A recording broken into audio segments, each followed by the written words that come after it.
The stars above Frost Point glimmered faintly, blurred by the thickening clouds of the coming storm. Kira, cradling Fluff tighter against her chest, felt the last warmth slipping from her limbs. Every breath hurt. Even Fluff's soft chirping had faded to an irregular wheeze. She hadn't imagined it would end like this. Not with a broken ship. Not in silence. Not beyond all charts and rescue protocols. But it was. And then. The ground vibrated. It was subtle at first, a pulse under her bones. Then it grew heavier. Louder. Deliberate. Not the trembling of cold, but footsteps. Her sluggish gaze lifted through the curtain of snow. Through the pale glare of moons, a figure took shape, broad-shouldered, plated in metallic gray, helmeted. Human. Kira had never seen one in person, only data sketches shared in interspecies briefings. He knelt. His arms, massive and mechanical, reached out, not to strike, but to gather. She barely whispered, "Who?" His voice came like thunder muffled through the snow. Unintelligible. But, reassuring. He clutched her and Fluff to his chest plate. Warmth radiated through the suit into her frozen skin. Kira blacked out before the sky faded. The next thing she knew was warmth. Deep, healing warmth. And the steady breathing of Fluff, curled beside her in what felt like a padded bed. Kira opened her eyes slowly, blinking at the strange amber lights above. She wasn't outside anymore. She was inside a metallic chamber. Compact. Efficient. Warm. On the far side of the room, the armored man stood helmetless, facing a glowing console. She sat up slowly. Fluff yawned and pawed at her arm. The man turned. He was strange. And yet, familiar. Short dark hair. Pale skin. The green-gray eyes of someone who had seen too much cold and never blinked. "You're awake," he said, voice deep. She didn't understand the words, but she felt the meaning. She whispered, "Thank you," in her own tongue. He frowned, puzzled, then tapped a device on his wrist. It sparked with holograms and languages. None she recognized. Frustration tightened her chest until he stepped closer, slowly, and said one word, "Jack." Then he pointed to himself. Her lips curved slightly. "Kira." He smiled. A real, soft smile that surprised her. Then pointed at the blue creature licking its paws beside them. Kira chuckled. "Fluff." Jack laughed. A sound so warm it cracked the ice still clinging to her ribs. They didn't share a language, but they made one. Slowly. Gestures. Drawings. Symbols on his tablet. Kira explained the wormhole accident. He showed her maps of the planet, Frost Point, he called it. He had been tracking something else, but diverted course when he saw the crash. Broke protocol. She was grateful. And more than that, curious. He looked at her sometimes, not just to check her vitals, or assess her injuries, but with genuine fascination. And she returned the look. Humans were strange. He was, strange. But not unkind. Hours later, alarms shrieked. Jack stood instantly. Storm warnings, she assumed from the flaring lights on his console. The air pressure readouts danced wildly. He held up 5 fingers. 5 hours. Then shook his head, pointing at the walls of their small shelter. Not safe. He mapped a path to another outpost, larger, better stocked, but several kilometers away. Kira stared at the blizzard brewing outside the frosted viewport. Her light gray dress was a cruel joke against such cold. Jack rummaged through a crate and pulled out a thermal suit, smaller than his but still oversized on her. He offered it with a gentleness that made her chest ache.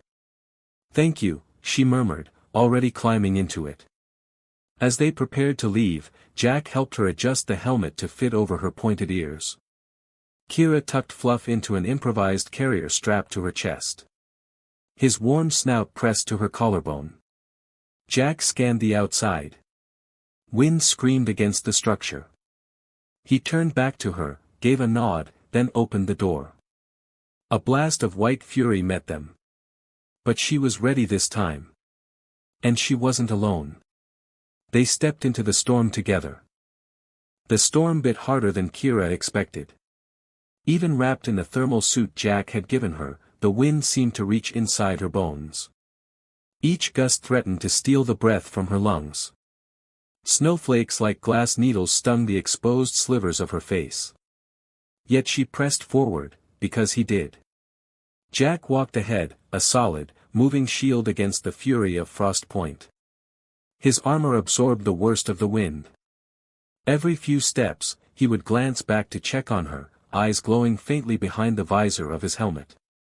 Fluff remained quiet inside her suit, his small body pressed to her heart, his warmth the only comfort beyond Jack's silhouette ahead. Their trek had barely begun when Jack raised a fist, signaling a halt. He crouched low, scanning the ground. Kira knelt beside him, watching as he reached down and brushed the ice clear to reveal a long crack zigzagging across the frozen ground. A fault line.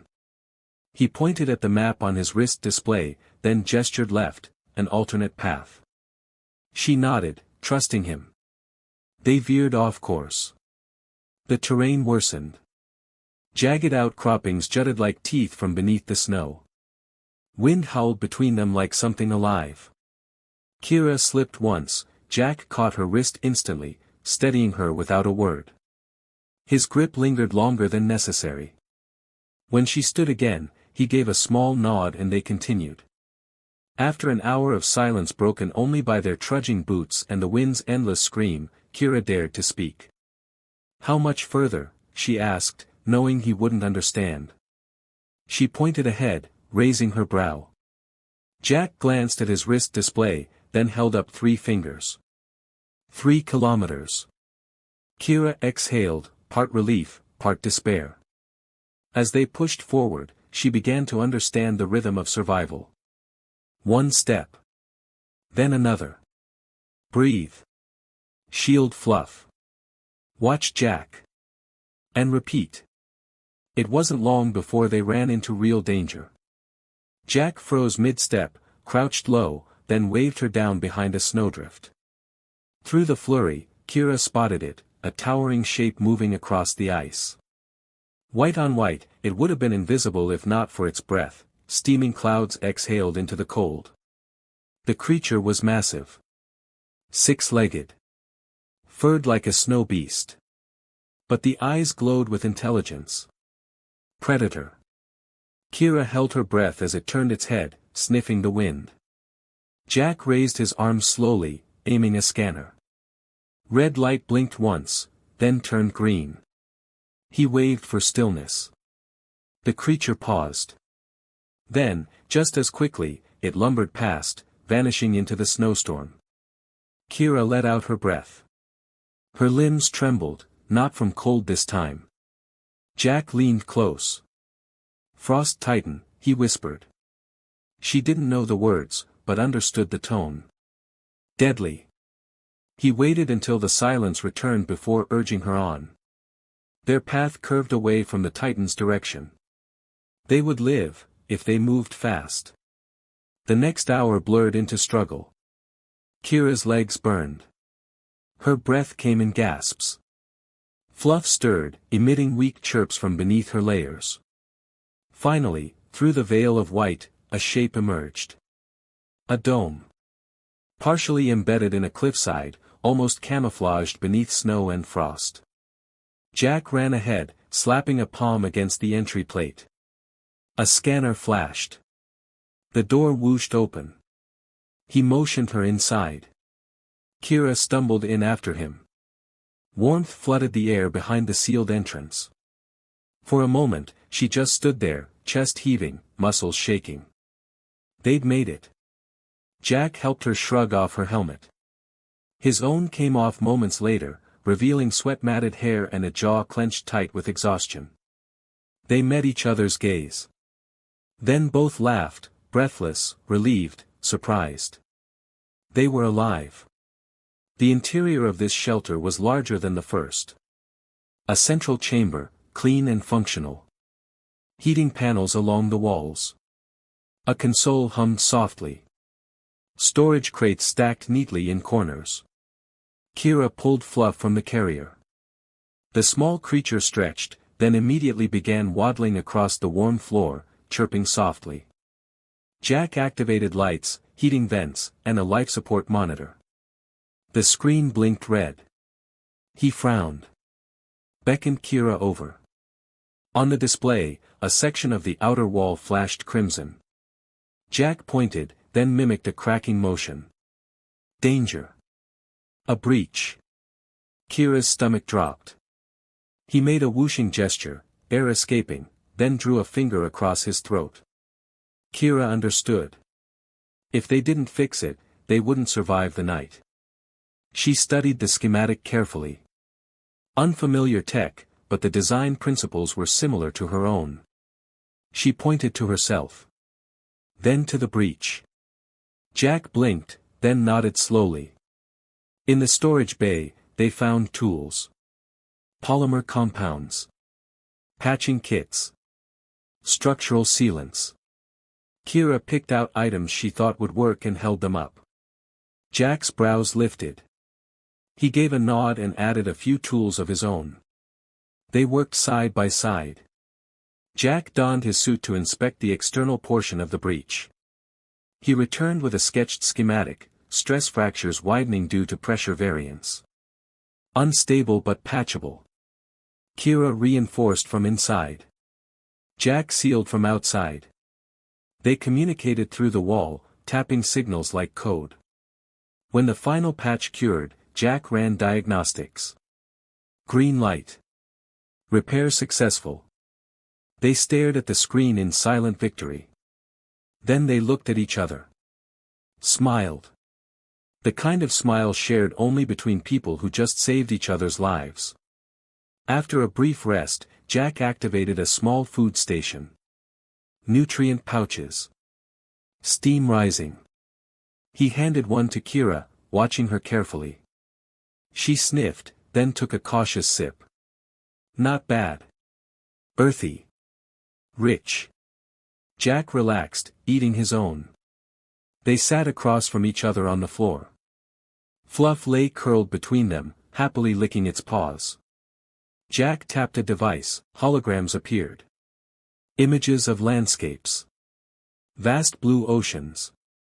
Mountains capped in snow. Cities with light towers stretching into sky. Earth. Humans. Kira watched in awe. When the projection showed Jack in uniform, tall, upright, metals gleaming, she understood. He was important. A leader. A protector. She took the tablet and sketched her world. 2 suns. Floating cities. Slender towers. Her species, marked by gold speckles and pointed ears. Her family. Jack smiled at the image. Then showed his own. Older humans. A sister with long hair. A photo of him as a child, arms around a dog. Family, he said. Kira nodded. The words sounded the same in any language. As the night deepened, the storm intensified. Winds roared outside, but the shelter held strong. They said little more, but the silence wasn't empty. It was warm. Peaceful. Jack gestured toward a side chamber, offering her the bed. She hesitated, then touched his arm. Placed her hand over her heart. Bowed. A gesture of her people. Gratitude.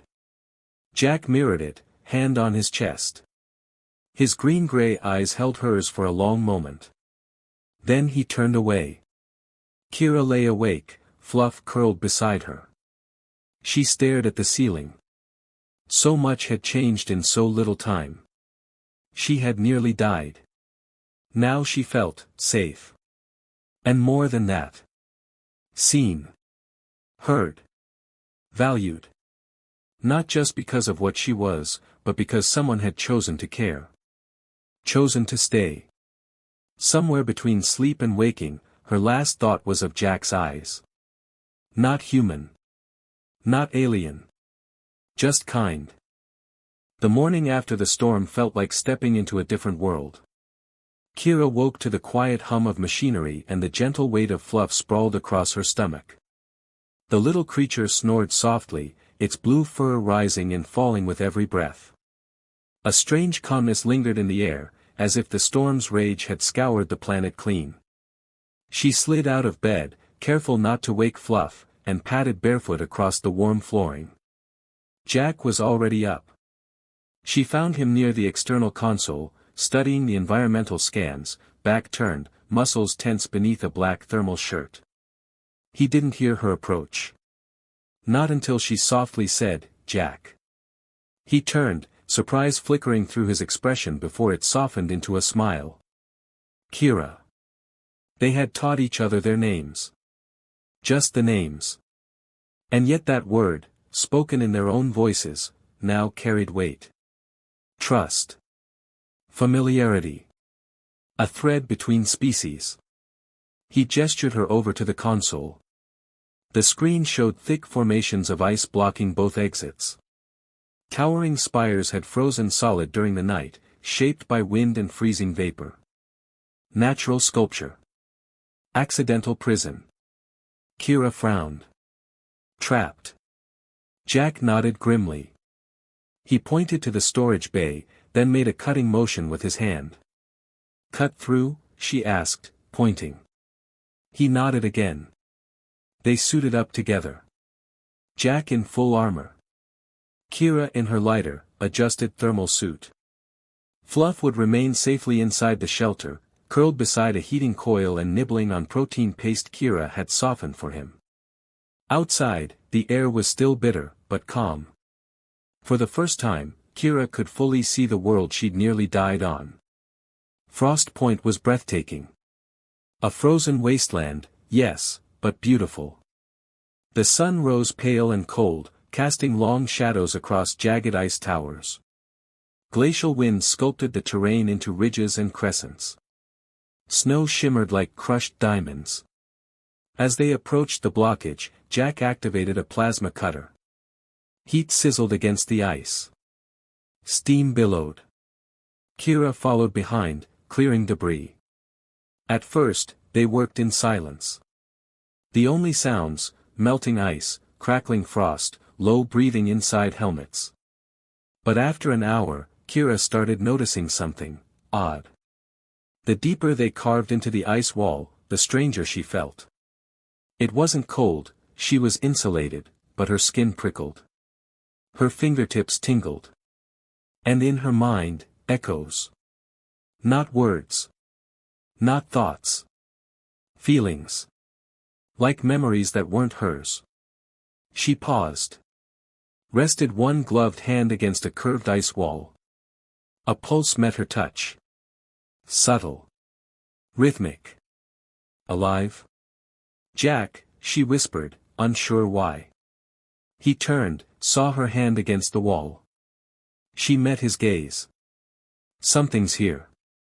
He stepped closer, inspecting the spot. Waved a scanner over it. Static buzzed across his visor. His frown deepened. Then she gasped. Because the ice flashed. Just for a second. A shimmer of light. And in that moment, she saw something. Not in her eyes. But in her mind. A city. A vast, ancient city, floating above a glacier, spires curved like ivory tusks. Beings walked its bridges. Not humans. Not like her people, either. But tall, translucent, glowing with inner light. The vision passed as quickly as it came. Kira staggered. Jack caught her before she fell. She looked up at him, breathing hard. "I saw something." He helped her sit, removing her helmet. The cold hit instantly, but she didn't care. "A memory," she whispered, unsure if he could grasp her meaning. Not mine. He looked at her closely, eyes narrowed in thought. Then tapped his wrist console and brought up a calm channel. White noise answered. Then, another voice. A human woman's voice. Faint, crackled. Commander Voss, this is xenolinguist Senya Mallory. Receiving your ping. Storm disruption cleared. Say again, status of survivor. Kira tilted her head. She understood none of it, but Jack seemed reassured. He answered, slowly, clearly. Alive. Communicating. Strange ice resonance. Need analysis. The woman, Senya, replied quickly. You're not the first to report anomalous psychic effects from ice formations in Sector 7. But you're the first with alien contact during it. Jack turned to Kira, gesturing to the wall. You touched it, he said, tapping his head. You saw. Kira nodded slowly. Yes. Back inside the shelter, Jack downloaded data from Senya's feed, cross-species resonance theories. Psychic fields embedded in crystalline formations. Theories only. But Kira had felt it. And the ice had shown her something else. Not just a city. A name. Illyrian. It echoed in her memory now, persistent as the rhythm of her heartbeat. Illyrian. When she repeated the word aloud, Jack's wrist console chirped. His translator activated. Illyrian. No human match. Possible unknown entity or location. Kira and Jack stared at each other.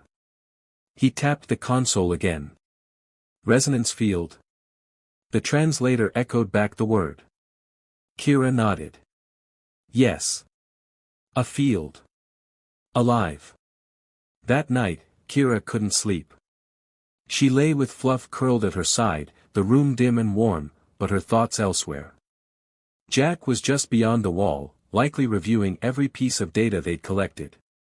He was a soldier, but she was beginning to see something more beneath the surface. Scientist. Protector. Explorer. A man who chose compassion over protocol. In the middle of the night, she slipped out of bed and padded barefoot to the main console room. He was there. Sitting in silence. Head bowed. His armor lay beside him in pieces, scattered across the floor. He wore only a loose shirt and thermal pants. He looked up as she entered. And for a moment, neither of them spoke. Then Kira crossed the room and sat beside him. They sat in silence for a while. Not awkward. Just, present. She reached out, slowly, and touched his hand. He looked down at their hands touching. 5 fingers each. Hers golden speckled. His pale. Different. But the same. Jack closed his hand around hers. And for a moment, without words, they both understood. Not enemies. Not strangers. Something else. Outside, the wind howled again. But inside, the storm had passed. And something warmer had begun to bloom. Snow fell again, not a storm this time, but a slow drifting haze that softened the sharpness of the landscape around the shelter. Inside, Kira stood at the viewport, watching it fall. Behind her, Jack reviewed data from the ice resonance scans, projecting a 3D schematic of their shelter and the surrounding formations. Readings pulsed in red and violet across the hologram like heartbeat tracers. They hadn't spoken much since the night before. Not out of discomfort, more like they didn't want to disturb the fragile stillness between them. Fluff nosed at Kira's leg, chirping softly. She picked him up, cradling his warm body under her chin. The ice wasn't done speaking to her. In dreams, it hummed. In waking, it echoed. She didn't know if the visions were memories, projections, or warnings. But they were growing clearer. Last night, she'd seen a being, a tall, pale creature with fingers like light. It had no mouth, yet it had spoken to her. In emotion, not sound. Fear. Urgency. Protection. And above all, grief. She turned from the window. Jack. He looked up from the hologram. Yes. She placed her palm over her chest, then lifted it outward. The ice is alive. He stared at her, expression unreadable. She knelt, tapped his wrist device, then said slowly, Illyrian. The translator echoed the word. Jack rubbed his jaw, then turned back to the console. He brought up a calm window. Static fuzzed, then a familiar voice answered. Commander Voss. This is Director Nail Harrow. Your delayed report is noted. Prepare for debrief and extraction. Kira watched Jack stiffen slightly. His posture went rigid. Sir, Jack said. I have a live alien survivor. Species unknown. And, another situation. Clarify, came the curt reply. Jack hesitated. Then. The ice is resonant. The alien, Kira, is experiencing visions. Transmissions. Some form of memory or communication. Possible sentience detection. A pause. Then Harrow's voice again, sharper now. Commander, your job is to extract, not theorize. Prep for pickup. Destroy any unstable materials. Do not interact with native anomalies. Jack opened his mouth, closed it. Kira stepped forward, sensing the shift in tension. He doesn't believe you, she said softly, though he couldn't understand. He ended the call. Without a word, he slammed his fist against the table. Not in rage. In frustration. Later that day, the sound of a descending transport shook the shelter. Kira stood near the entrance, suit ready, fluff secured to her chest. Jack stood beside her, expression unreadable beneath his helmet. The transport settled on the ice beyond the ridge, a sleek black craft with the emblem of the Interstellar Command seared into its plating. A team emerged, 3 soldiers and 1 lead figure. Sergeant Lynx. Jack tensed at the sight of him. Lynx was tall, clean-shaven, eyes like polished metal. His armor gleamed, his steps precise. This was a man who lived for orders. Commander Voss, he said without warmth. Sergeant, Jack replied curtly. Lynx looked Kira up and down with a clinical detachment that made her skin crawl. So this is the anomaly. Jack moved slightly in front of her. Her name is Kira. Lynx didn't react. He turned to his team. Retrieve any samples, wipe the site, and prep the subject for relocation. Kira didn't need to understand the words to know what they meant. Jack stepped forward. She's not going anywhere against her will. Lynx raised a brow. Since when do you play savior? Jack didn't answer. Lynx smirked.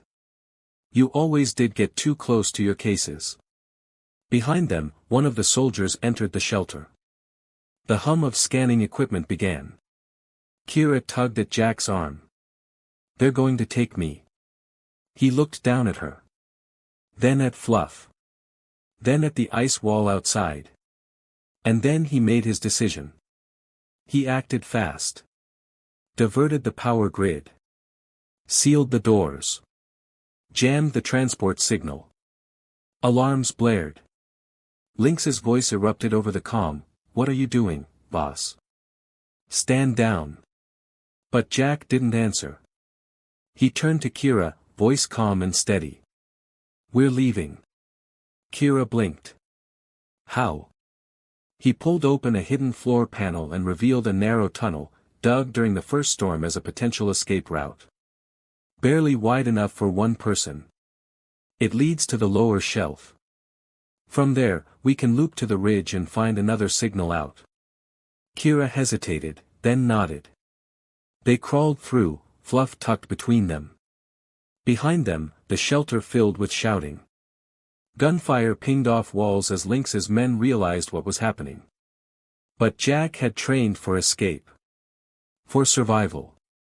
And now he was using that skill for her. They emerged on the lower ridge, half frozen, out of breath, and alive. The wind whipped around them. Jack checked a beacon device. I can call a private drone evac from here. Off record. It'll take time.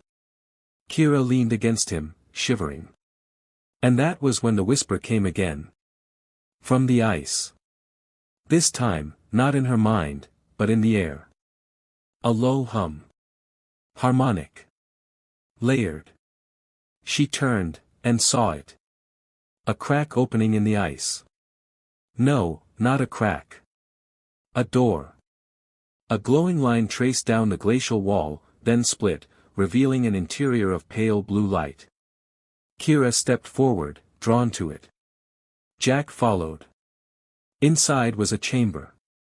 Smooth, reflective ice walls curved into a dome. At the center, a pillar of crystal pulsed gently. Kira approached it. The pillar glowed brighter as her fingers brushed the surface. A projection erupted, images flooding the chamber. Illyrian. The city again. The beings. The flood. The collapse. The entombment. And then. Kira. Her face, projected. Standing with one of the beings, touching palms. Jack stared. The translation device flickered. Then activated. A voice filled the chamber. You are chosen. Jack stepped closer. What is this? The voice answered, echoing through the chamber and his translator. A memory. A legacy. This world was once alive. We are echoes. You have found us. Kira turned to Jack. They want to speak.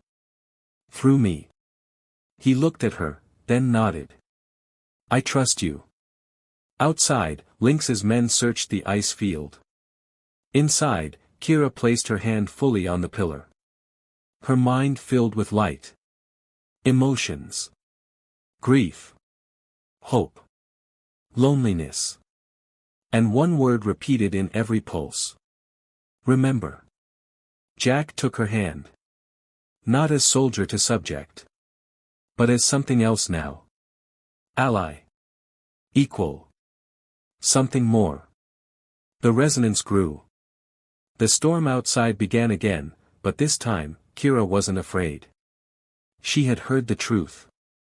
And Jack had chosen her. Beneath the glacier, where ancient memory pulsed through crystal veins, Kira opened her eyes. Her breath caught in her throat, not from fear, but from sheer overwhelm. The resonance was growing stronger. Images, sensations, entire fragments of a lost civilization poured into her, not as words but as feelings, sorrow when the skies dimmed, joy when the cities floated high above the clouds, fear when the floods came. And love. Most of all, she felt their love for this world. Their bond with it. The way the Illyrians had not simply lived on this planet, but with it. Every song they sang, every bridge they built, every thought they shared had been part of a grand harmony. Until silence fell. The glacial tomb sealed them, and their memories, beneath ice thicker than continents. Now the silence stirred again. And it had chosen her. Jack stood a step behind her, not interfering. He had lowered his rifle. He wasn't here as a soldier anymore. He was here as something else. Partner. Witness. Believer. Can you control it? He asked quietly, through the translator. Kira turned, her hand still pressed to the glowing pillar. No, it's not about control. It's about listening. The light brightened. Humming filled the chamber. Outside, the storm howled again, but the ice walls did not shake. The resonance field held steady. A voice, not mechanical, but layered and soft, spoke once more. They come to take. Again. Jack's visor chimed. An incoming call. Senya Mallory. Her voice crackled through the static. Jack, we intercepted a full strike order. Director Harrow's sending in drone incinerators to sanitize your location. You need to evacuate now. Jack swore. He stepped beside Kira. They'll destroy this place. Everything. They'll never believe you unless they see it. Then they have to see. She turned back to the resonance pillar. And made her choice. Kira placed both hands on the crystal. Show them, she whispered. Light erupted. Jack shielded his eyes. The entire cavern pulsed with bioluminescent waves. Cracks along the walls lit up, projecting shapes upward, an ancient, luminous beacon rising through the ice layers, echoing miles into the sky. For a moment, the storm paused. And then it sang. Across the ridge, Lynx and his soldiers stopped in their tracks. They stared up at the sky, where a column of shimmering energy now surged through the clouds. A broadcast. A memory. Visible from orbit. What in the name of command? Lynx whispered, lowering his weapon. Jack's voice came through on every channel. This planet is alive. We've made contact. Stand down. On the other end, Director Harrow's command base erupted in noise. Analysts struggled to explain the energy signatures, the linguistic patterns in the light, the psychic resonance detected across multiple comm bands. And then Senya's calm voice rose above it. Sir. We can't explain it. But we can't ignore it. Inside the glacier, Kira collapsed. Jack caught her before she hit the ground. Her breathing was shallow. Her mind overwhelmed. He held her close. Stay with me, he whispered. Her eyes fluttered. They showed everything. They just wanted to be remembered. He cradled her against his chest. You did that. She smiled weakly. We did. 2 weeks later. Kira stood on the landing pad of a neutral science vessel in orbit around Frost Point. Her skin had regained its warmth. The golden speckles glimmered again across her cheeks and arms. Fluff bounded along the metal floor, chasing a dangling piece of cable from one of the engineers. Jack approached from the far side of the bay, helmet under one arm. No armor. No uniform. Just a man walking toward the woman he had risked everything for. They're establishing a protected zone, he said. No mining. No weapons. Just researchers. And the Illyrians? She asked. We're still decoding the last resonance burst. But we think the planet's heart is stabilizing. It's healing. Kira looked down at Fluff, then back at Jack. And you? He stepped closer. I submitted my resignation. Her eyes widened. Why? Because command needs people who follow. Not people who feel. But I'd rather be here. With you. Building something new. She smiled. Then held out her hand. He took it. No ceremony. No translator. Just fingers entwined. Different species. Same hope. 5 years later. A floating research station hovered above the glacial field now known universally as the memory plane. Kira taught classes on resonance theory. Jack trained interspecies exploration teams. Their child, a curious, bright-eyed mix of them both, ran through the halls with Fluff at his side, laughing in 2 languages at once. The world had changed. Because one human refused to let go. And one alien had dared to believe. The end.